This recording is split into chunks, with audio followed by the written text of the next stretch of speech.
Hey guys, today welcome to a special edition of What's in My Tech Bag for early 2025.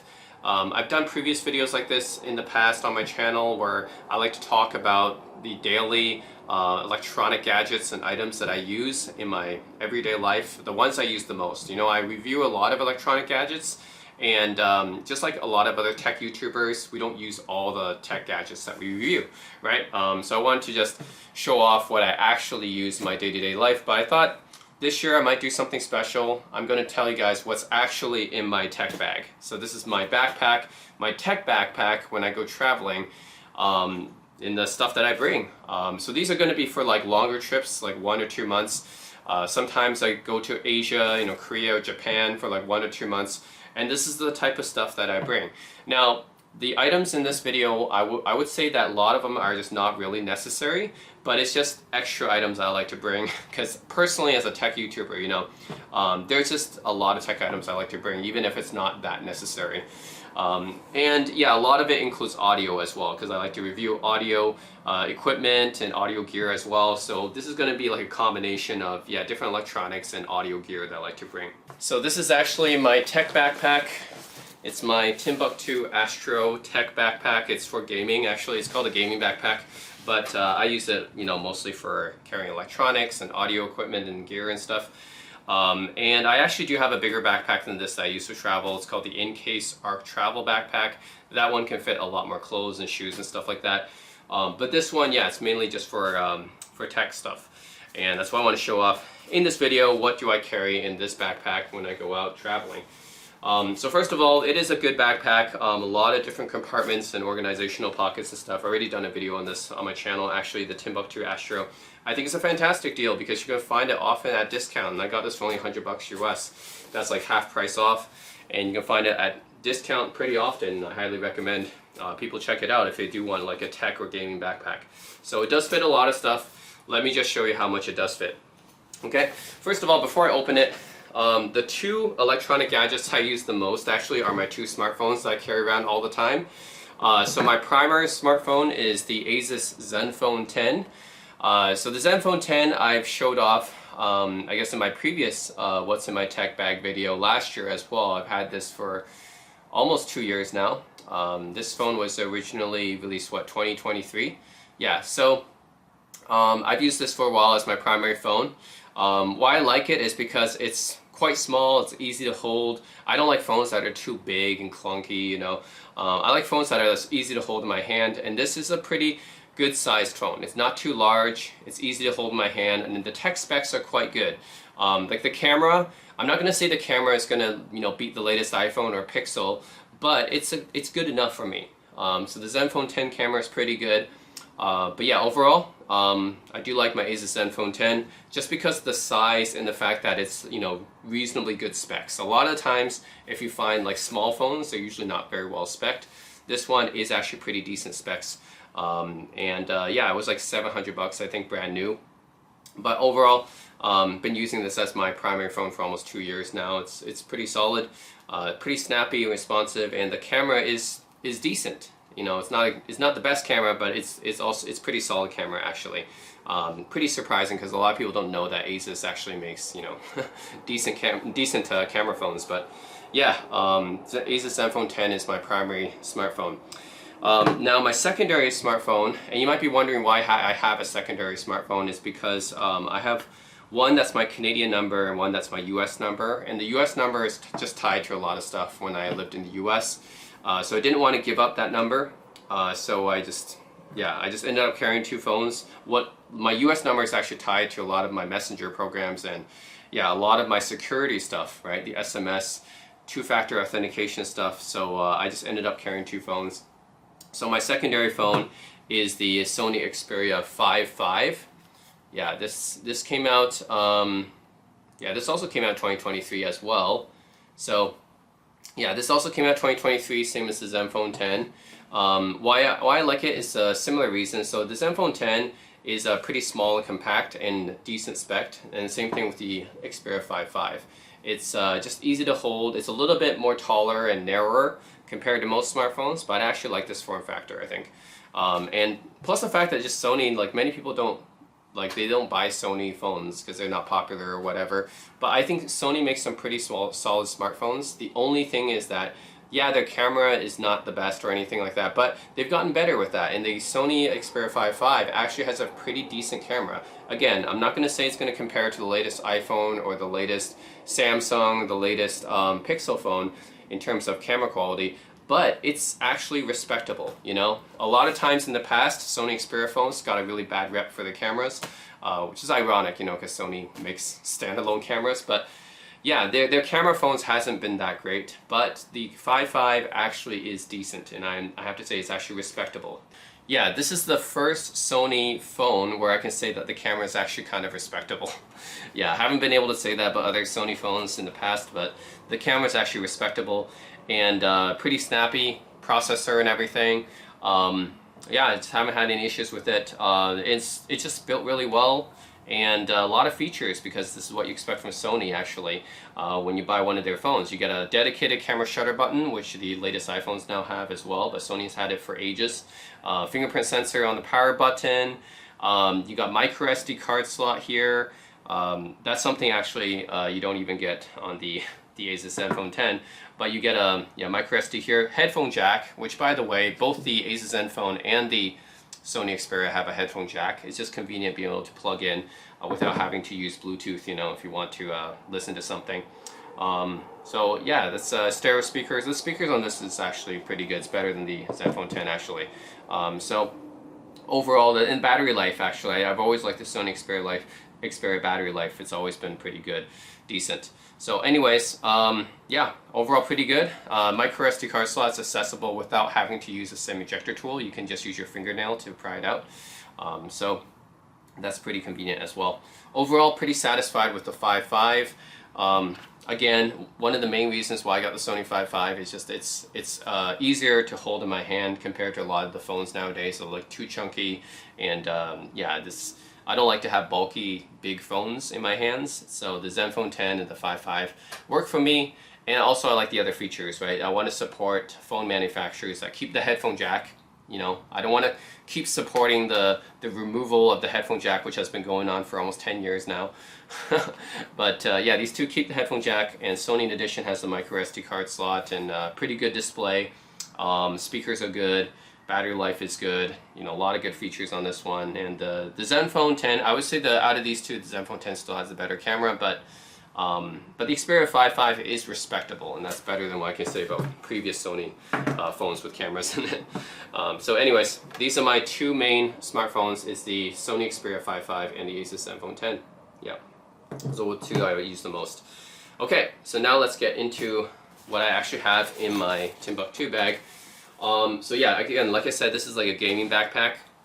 So there is a lot of good compartments in here, and I wonder which one I should open first. Actually, I'm just going to open the side one first. This is actually originally meant for a water bottle, but I managed to fit a pair of sunglasses in here. And this is probably the only thing in here that's not really like tech related, but it does have tech actually. It has like, you know, nice color enhancing lenses actually. These are the Maui Jim Blue Hawaiis. Yeah, Maui Jim Blue Hawaiis are my current sunglasses that I'm using. I bought these in Hawaii actually while on my honeymoon. So it's actually pretty good. I like Maui Jims, and I had General Monsters before, but I feel like with Maui Jims, it just, yeah, the color enhancement from the lenses and the fact that still looks relatively natural. It doesn't just make everything dark like my General Monsters did. It actually just enhances things subtly, and watching sunsets through this thing is pretty good. So anyways, I have my Maui Jim Blue Hawaii sunglasses in this compartment here. Gotta have shades. Okay, so that's that compartment. Also, you guys might be knowing that I like to wear watches, analog, traditional, mechanical watches actually. So on my wrist here is the Hamilton Ventura Elvis 80 automatic. So this is my current watch that I'm wearing here, but I mean, usually when I go traveling, I like to bring about 3 watches just to kind of switch them up, right? So currently the Ventura Elvis 80 automatic is kind of like this is kind of a unique looking piece, right? People might be like, oh wow, what is that, right? It has got like a triangular shape, it's kind of big, but it looks really cool. and even has the little mechanical heartbeat in it. And I'll show you guys that. Yeah, here. So you guys, I don't know how well you guys can see, but yeah, there's a little heartbeat thing there going on there, where it's kind of like you can easily see the workings of the mechanical watch. So anyways, the Hamilton Ventura Elvis 80 Automatic is currently my watch of choice these days, but it depends on my mood. But I also bring other watches when I'm traveling, so I generally like to bring like one kind of fun watch like this. This is a rubber strap, you know, makes it more fun. I can go in the water with it and stuff. I like to bring one dress watch. So this is the Seiko Presage SPB 399. This is a limited edition Shippo enamel dial. So yeah, this is a limited edition Seiko Presage watch, which the dial has Shippo enamel, kind of like they layer it so that you have these subtle wave effects when you reflect it in the light. So this is pretty good, and I use it as a dress watch because this is fairly dressy out of my watch collection. You know, leather strap and everything. Yeah, I mean, just I don't know how well you guys can see the dial, but this one has a pretty sublime dial. Just as Japanese watches, they usually have some pretty nice dials. But anyways, the Seiko Presage Shippo enamel SPB 399 limited edition is my dress watch. And then finally, I have another watch that's kind of more everyday, but still looks pretty cool. And yeah, I'm going with the Farer Burbridge. This is Farer is a micro brand. Actually, it's a British micro brand, but they make some really cool looking watches and designs. This one happens to have a really nice moon phase that I really liked. So yeah, this is a Arctic Burst dial with a moon phase that prominently shows off the hand painted pink moon, which I think is really, really cool. So yeah, this is the Farer Burbridge, and I changed out the original straps for this. It came with a green strap, and I changed it out for a Milanese loop, which I tend to like. I like Milanese loops. Yeah, so I have one Milanese loop, moon phase dial, pretty good, and a Seiko leather strap here with an enamel dial, and then the Hamilton Elvis 80 Ventura, which is just kind of a fun looking watch with a rubber strap. All these pretty good, all mechanical. I like my watch collection, so I usually bring 3 of my watches when I go traveling. It just kind of depends on my mood. I might switch between them. Okay, like this one usually has my keys and stuff, but yeah, I'm not gonna show it from this video, but I usually put my like keys and stuff in that one. This compartment has some other stuff that I use pretty often. So one is going to be my music player. So this one is my Hibi RS6 digital audio player, which I've owned for a few years now. It's my main music player that I use to listen to music and stuff. And you might be wondering why I carry around a separate music player and everything. Well, without digging into too much details, let's just say that it's just, you have dedicated music players that provide better sound quality. You know, a lot of people just listen to music on their smartphones and they stream music. That's fine. I don't stream music. I like to just download music, put it into a digital file, a FLAC, you know, and play some high-res files through a dedicated music player with a good DAC, a digital audio converter, good headphone amp and output. Because I have a big headphone collection as well, if you guys have watched some of my other videos. So they need to be driven well, and yeah, just having a good circuit in a device is good for listening to music, right? So anyways, I have a dedicated device for listening to music called a DAP. It's a digital audio player. This one's by Hibi, a Chinese company. These days, Chinese companies make a lot of these. Micro SD card slot, that's another benefit of these things, right? You can put like a lot of music on them. You have dedicated media control buttons, so I can go previous track and go next track. I can play and pause just by pressing the physical buttons. That's something you usually don't get on a smartphone. Also, something you don't usually get on a smartphone is, like usually smartphones have these like just typical volume adjustments right here. That don't give you that much granularity. So they just adjust it 1 stop, 2 stops, or whatever, but they don't, like, you can only adjust it by specific increments. But in a dedicated digital audio player, you usually have something like a dial, like a rotary dial, where you can more finely tune your volume adjustments. And it's something nice and tactile I like as well. In addition to that, you have more outputs here. Like not only, I mean, obviously you have a 3.5 millimeter headphone out for a dedicated music player, right? But you also have a 4.4 millimeter balanced out, which provides more output power. And this particular model also has dedicated line out jacks as well. So anyways, I carry on a music player. I use it quite a bit. These are called IEMs, in-ear monitors. They're basically very high-end earphones. That's how I explain it to people. It's like $1,000. The TA Audio Monarch Mark IIs. Yeah, these are just incredible sounding IEMs. Yeah, I use these just when I go outside because yeah, the IEMs are just easier to carry. They're smaller, more portable, don't require too much power to drive, but yeah, they sound really great too. If you can get the high-end IEMs, like I would say IEMs even, these days you can get IEMs in the $200, $300 range and they sound amazing actually. From some of these Chinese companies make some amazing IEMs. Like this is a Chinese company, TA Audio, right? This is $1,000. That's a lot for something that's you know, from China, but man, this is sounds amazing. You know, haven't felt the need to upgrade or anything.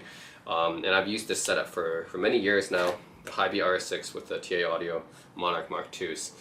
Actually, both of these are like $1,000 each, so it's like a $2,000 setup right here. But hey, worth it to listen to some good music, you know. So the IEM setup is what I go with when I usually just go outside.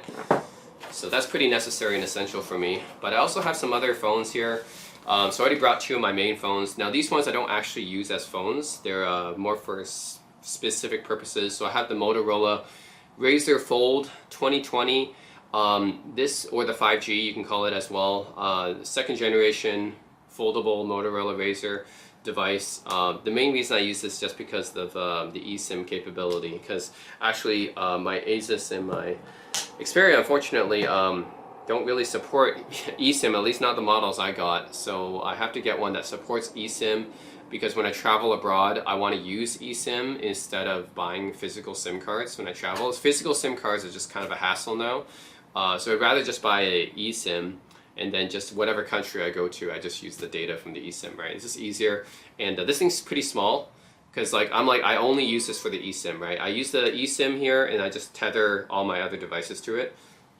So yeah, I don't want to take up too much space, because this is literally just for one single purpose. So yeah, that's why Motorola Razr Fold, because it supports the eSIM and it folds up into something really small. It doesn't take up much space.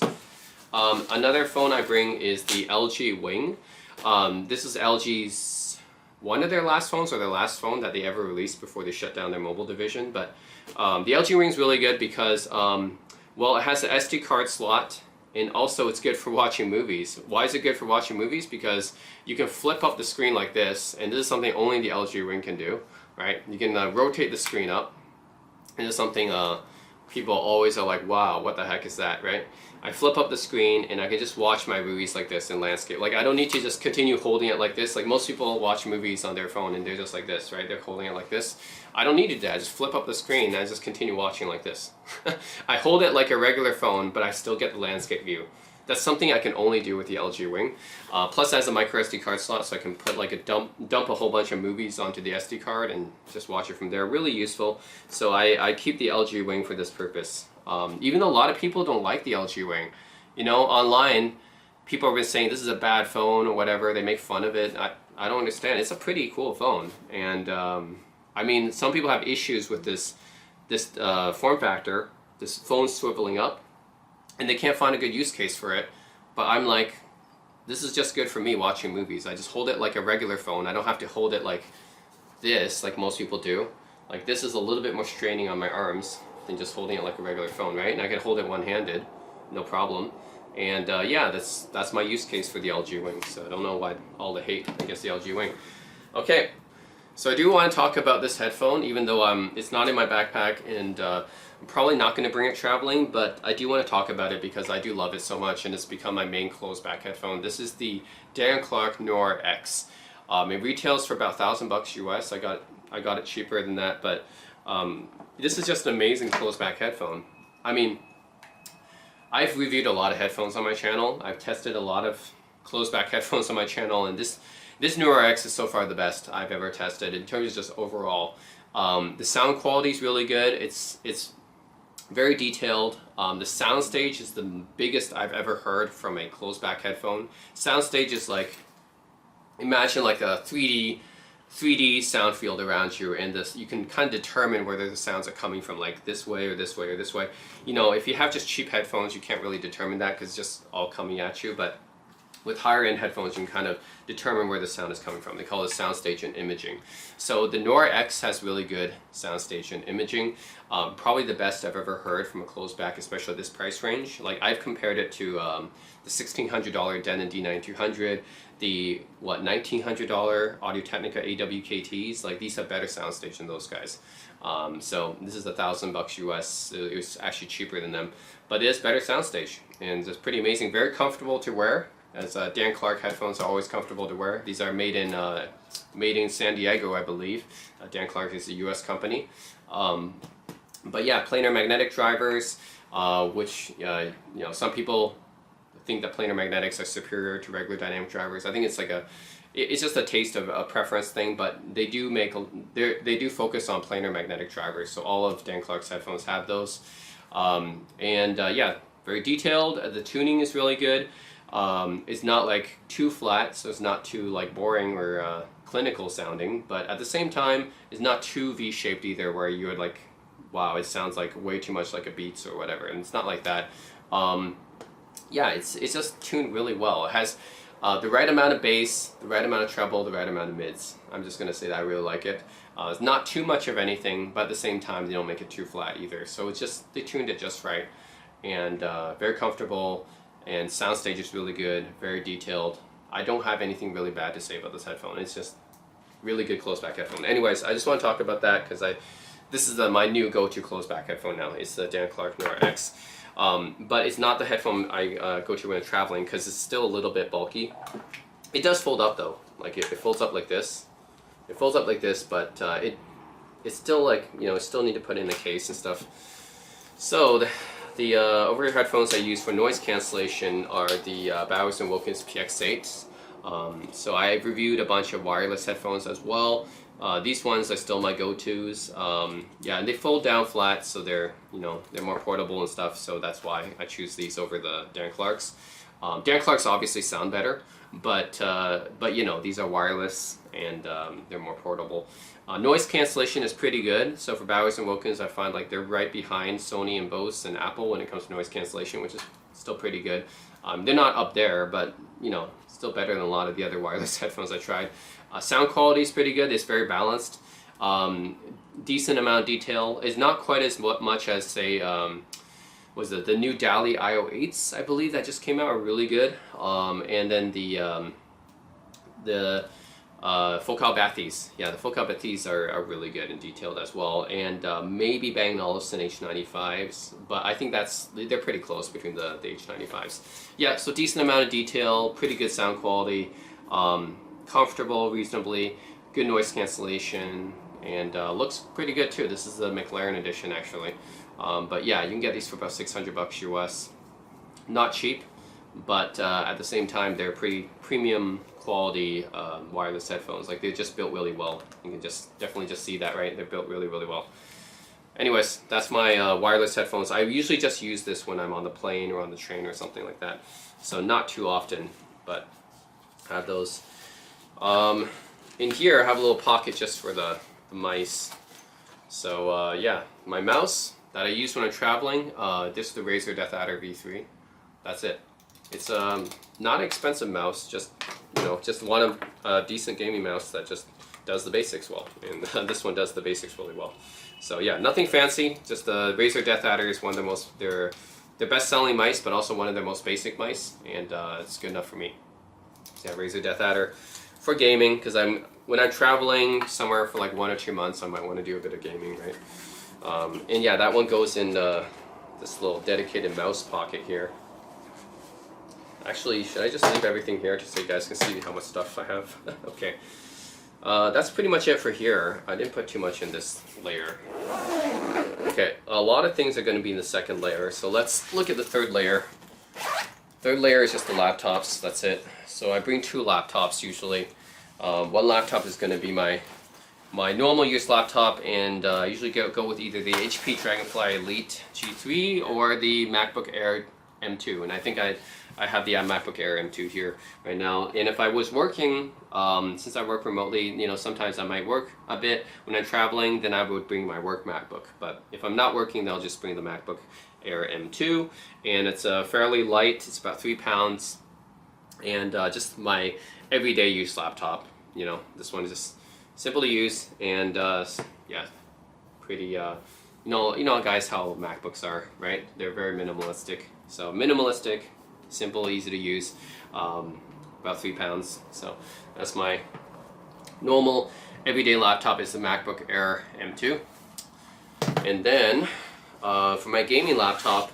So this is not my main gaming laptop. My main gaming laptop is the Alienware M15 R5, but that one is a bit bulky, and yeah, for that reason, like, yeah, sometimes I don't want to bring it because it's really bulky, and I also had to bring a big power adapter with it as well.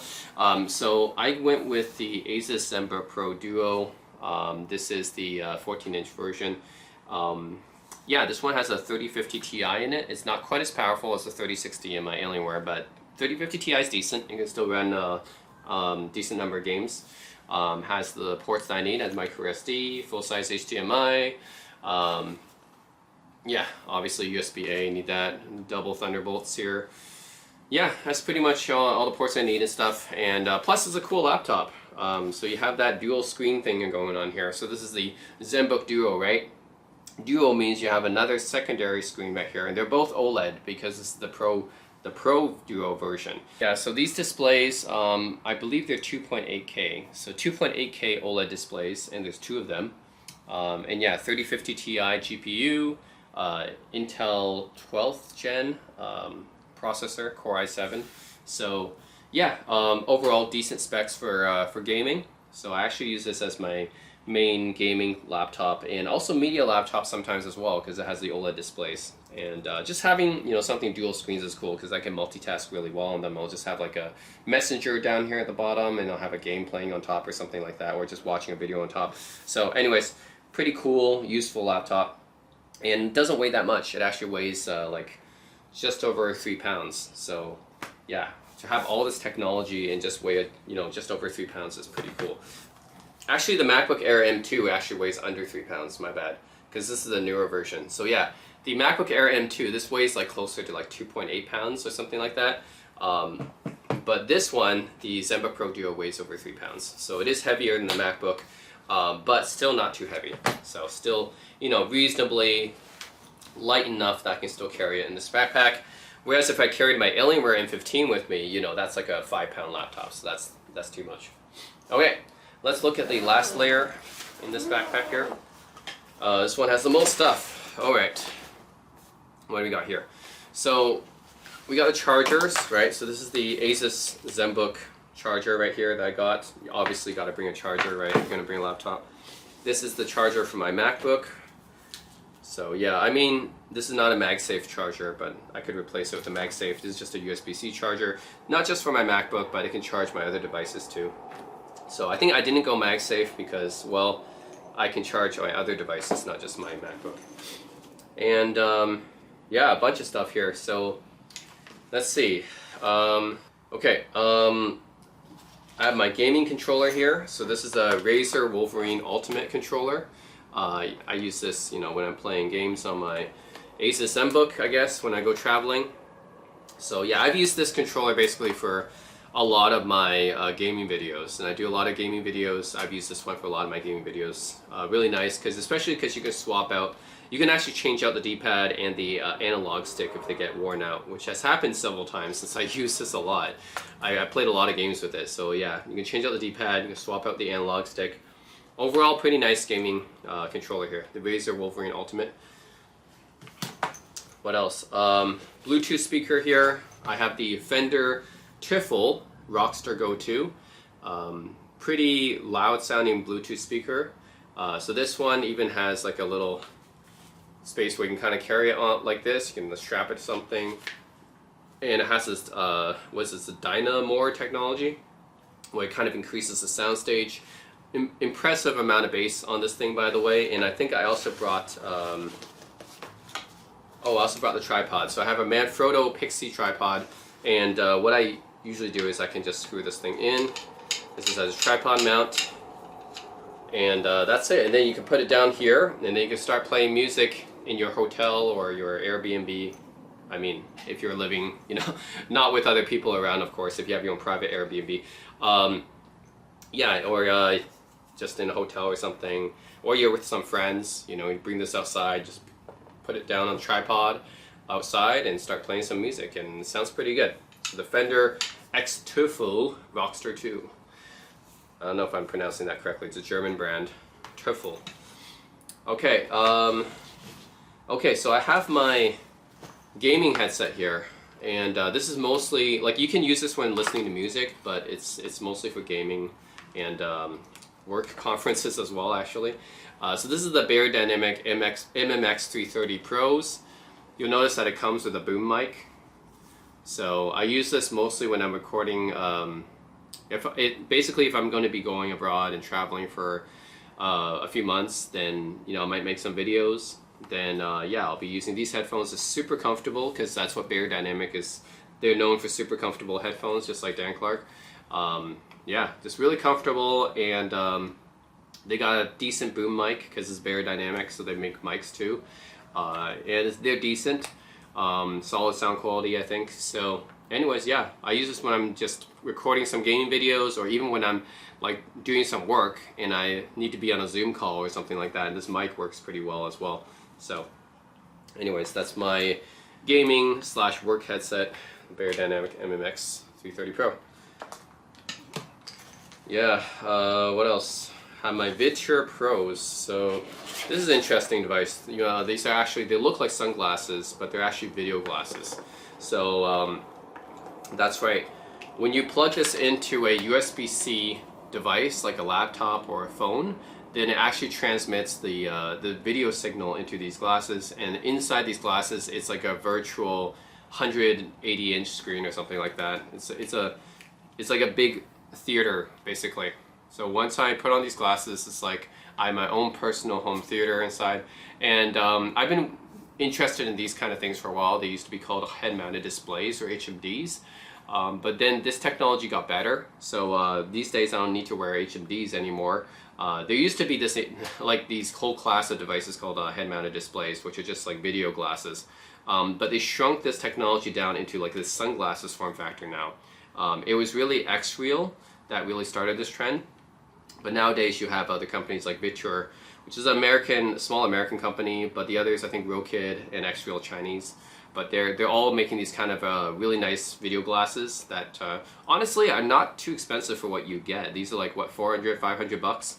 I mean, you might think it's expensive, but the thing is, back in the day when I bought all these HMDs before, they used to be more expensive than that. I mean, the Sony HMZ T3, which I bought before, was like $1,000. So yeah, anyways, really nice video quality out of these things too. I think they're like, they use Sony micro OLED lenses or something.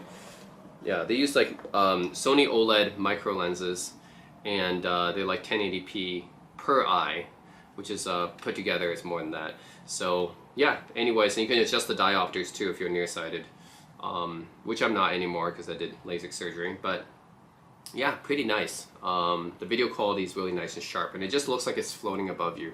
And this one has electrochromic dimming too, so you can press a button here, and then it will actually just, everything around you will just block out to make it more immersive, or you can just press this button to make everything just kind of be in focus again, like everything in the background, right? So you can make it so that this virtual display is floating in front of you, or you can just make it so that everything is darker so that you can have more immersion. So anyways, really cool. I actually use it with the LG Wing I talked about. So basically I have this LG Wing, and I have the VidShures plugged in on the plane. So I usually use this when I'm on the plane or train. Yeah. And actually I can combine it with the Bowers and Wilkins as well.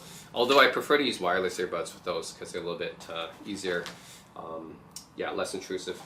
Okay, let's see. Oh, you gotta have one of these when you're traveling, actually. These are like these little adapter things. So power adapters, or I don't know what you want to call them, but the little adapter things that when you go traveling, every country has their own plugs, right? So we've got one for Europe and also Korea. Korea and Europe uses the same kind of plugs. So you got one for Korea and Europe, And then you got one for UK, which is like this one.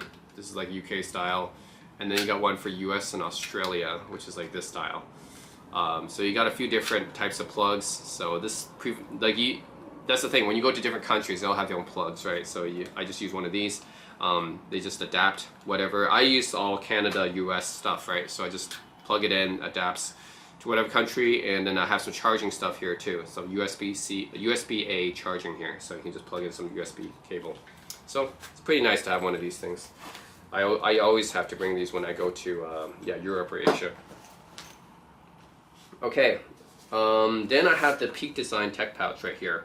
Oh, before I talk about that, the Anbernic. Yeah, so this is the Anbernic RG40XXV, and this is like a small little gaming handheld here. It's a nice little emulator handheld. It comes with already a ton of games, but you can put a lot of games in here. And then, yeah, it's a fairly good emulator, I would say. It's not expensive. It's like less than $100. You can get one of these things. Pretty decent display. Speakers aren't good, but whatever, you know. So it looks like a Game Boy thing. Except this one, yeah, it plays all sorts of emulated games, I think. Up until, like, you can even play some 3D games because it has an analog stick. So this particular model has one analog stick. But Anbernic, this Chinese company, they make a whole bunch of different models. And I chose this model because it's really nice. Yeah, I just mainly play my old school retro games on this thing. I don't really play any widescreen games, but for just the 4:3 aspect ratio, the older retro games just look really nice on this because it's like native aspect ratio and everything.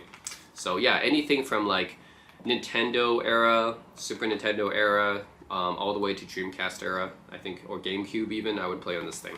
So yeah, pretty nice, and it's got even extra buttons on the back and everything. Yeah, overall, pretty nice purchase. Wasn't even that expensive, right? Less than $100, and it comes with a whole bunch of built-in games. But you can add more because it has SD card slot, so you can load more games and ROMs onto this thing. I play a lot of retro games too. And for newer games, I actually have my Nintendo Switch. So yeah, it's my Nintendo Switch OLED. I use the Joy-Con controllers because it's actually easier to travel with, and plus the Joy-Con controllers you can play with a friend and everything too. But I actually, when I'm not playing with a friend, I would use my Hori SplitPad Pro. But, you know, just for the purpose of traveling, the Joy-Cons are a lot more compact. So anyways, Nintendo Switch OLED, I'm sure you guys all know what this is. It's for Nintendo games and more modern games. So I have retro games covered with the Anbernic, and I have more modern games covered with the Switch. Oh yeah, obviously my Hi-V music player can support Bluetooth as well. That's how I can use these headphones with it, right? It has Bluetooth 5.0, aptX HD, LDAC, all the nice high definition, higher quality Bluetooth codecs are built in as well. So I can use this either for wired listening or for wireless. So another thing that makes it really versatile for me. So that's almost everything in my backpack here. The last thing I just want to talk about is my Peak Design Tech Pouch here. So the Peak Design Tech Pouch is another tech bag. I mean, it is a tech bag actually that holds smaller tech items. So I use this, well, let's see what it has here. So this is for my smaller tech items to organize it better. So I have a USB-A to USB-C cable right here, just for, you know, charging data. I have a DJI Osmo Action 3 action camera here. Now I don't use this action camera that much, but you know, there's sometimes I might be biking or doing something like sporty and I might want to record it. So then I have the DJI Osmo Action 3 action camera here. And Kindle Paperwhite here. This is for reading books. It's an e-reader, a dedicated e-reader. I used to carry around a tablet for this, but then I realized, man, the e-ink technology is just way better. It just looks way better when I'm reading. So, and less strain on my eyes too. It doesn't have the blue light stuff going on. So yeah, now if I want to read a book, I have the Kindle Paperwhite. I think this is a signature version. Wireless earbuds, the Bang & Olufsen Beoplay EX. This is my current wireless earbuds of choice. They look really nice, they sound really good, decent noise cancellation. Pretty expensive if you buy it like MSRP, but I bought this for like, yeah, again, more like a refurbished version, so I saved some money there. But they're really nice earbuds. These are my primary wireless earbuds now. But I would only use them these days, like if I'm going outside and just want to listen to music, I usually use the TA Audiomatic Mark IIs. Then when I'm on the plane or the train, then I use the Bowers & Wilkins PX8. Only when I'm using the video glasses, actually, that's when I use these. So I would actually use, I would have this hooked up to my LG Wing watching a movie, and then I'll also be using these wireless earbuds because, well, this one, like the Victors, they have built-in speakers on these glasses, but the problem with these is that sometimes they're good speakers actually for what they are. I didn't expect video glasses to have good speakers. They're actually decent speakers, but the thing is, the sound might actually leak out sometimes. So the person sitting beside you on the plane might actually hear what you're listening to, because these are actually speakers. They're not like earbuds or anything like that. So that's when I might want to use the wireless earbuds. So yeah, I'd be listening to a movie, LG Wing, watching the movie, plugged into my video glasses, and then also paired with the Bang & Olufsen Beoplay EX wireless earbuds. So that's pretty much my setup when I'm on the plane and watching movies. I know it's a pretty complicated high-tech setup just for watching movies, but anyways, it's worth it for the experience. Got good video quality, sound quality that way. All right. Oh yeah, my vlogging camera. So my vlogging camera is the DJI Pocket 3. So let's plug it in like this. And then I also have the little tripod thing that comes with it as well. So this is what I use to record a lot of things when I go traveling. And it's just like swivel open like that, and it'll just automatically, yeah, camera automatically turn on. And it has a built-in gimbal and everything, so everything's really stabilized, nice and stabilized. And I usually use this when I'm traveling, right? When I'm just recording some video, when I'm vlogging. It's like I'll be making some video blogs, just recording something. This is really nice, the DJI Pocket 3. I use this a lot when I'm outside. And if I want to get even better sound quality, it has a built-in mic, but if I want to get a better sound quality, I'll use the DJI Mic 2. So this is a wireless mic. I can just clip it onto something like my jacket, and it even has a windscreen cover, so I can just talk when I'm recording, and it'll give better sound quality. And it's really tiny too, so why not? I have this as well. And that's pretty much all my small gadgets I carry with me in the tech pouch. Yeah. Well, the Pocket 3 can be disassembled, so that's really cool. Alright, so that's pretty much from the tech pouch from Peak Design, which is nice. This is just a better way of organizing some of my stuff. I don't have to have it, but it's like, if I didn't have this tech pouch, I would just have all these like lots of small electronics just around my backpack, and that's going to be a little bit annoying to sort out. So anyways, it's good to have like a tech pouch like this on top of my tech backpack. Just some other stuff here. This is just for my DJI action camera. So in case I go biking, I use this mount, and then in case I do some actually what this would be for, like if I'm zip lining or something like that, or just anything about water activities. Yeah, water activities or like zip lining or something like that, I'll use this head mount here. And then biking, I'll use this bike mount. So this is just for my action camera. I don't have to bring them, but it's just like if I'm ever going to be doing some cool activities, I might want to record it. That's really about it. So this all fit into this Timbuk2 Astro backpack. And that's what's in my tech bag, guys. That's kind of a special edition. I mean, it's a lot more stuff than what I usually talk about, but you guys get the point here. Yeah, this is what I'm using. Yeah, let me know if you guys have any questions about any of the tech stuff that I got. Yeah, just let me know, and I hope you guys enjoyed this little walkthrough of what I usually put into my my backpack when I'm traveling. This is like all the electronic stuff that I put in my backpack. Of course, like I'll also be carrying like another luggage carrier for all my clothes and other things, but the non-electronic related stuff. But just for electronics, this is what I would carry when I'm traveling for like 1 or 2 months. All right. Let me know what you guys think and of my little little collection of gadgets here when I travel. Yeah, and again, what would you guys carry when you travel? Let me know in the comment section. As always, thanks for watching.